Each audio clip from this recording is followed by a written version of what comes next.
Does your dog go nuts when he hears loud noises? Now there's an RX.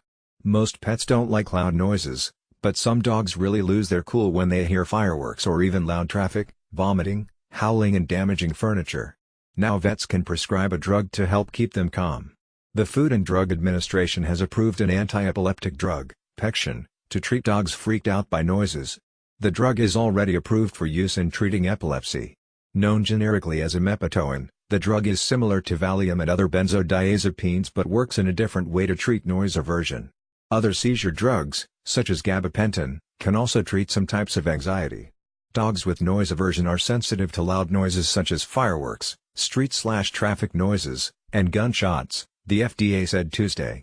Dogs may show their distress through hiding, vocalizing, whining, barking, howling, panting, shaking or trembling, or may vomit, urinate or defecate.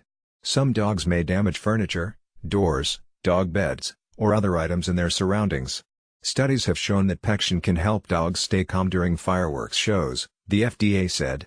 The owners of 66% of dogs receiving Pexion scored the overall treatment effect as excellent or good, compared with 25% of dogs receiving the placebo.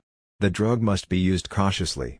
The owners of 3 of the 90 dogs that received Pexion in the effectiveness trial also reported that their dogs became aggressive, including growling towards a young child and lack of restraint or self-control towards other dogs, the FDA said.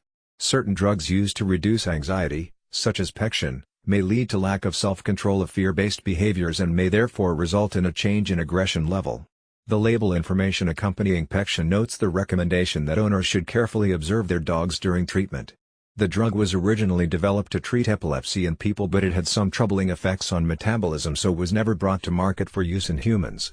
Maggie Fox is a senior writer for NBC News and Today, covering health policy, science, medical treatments and disease.